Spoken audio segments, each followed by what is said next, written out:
धरीन चरण डोळ्यान पाहिन रूप तुझे प्रेमे अलंगिन आनंदे पूजन भावे वाळीन म्हणे नावा त्वमेव माता पिता त्वमेव बंधुश्च सखा त्वमेव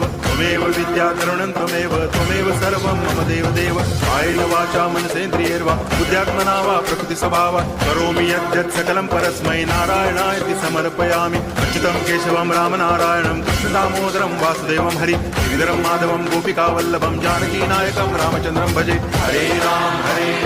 राम राम हरे हरे हरे कृष्ण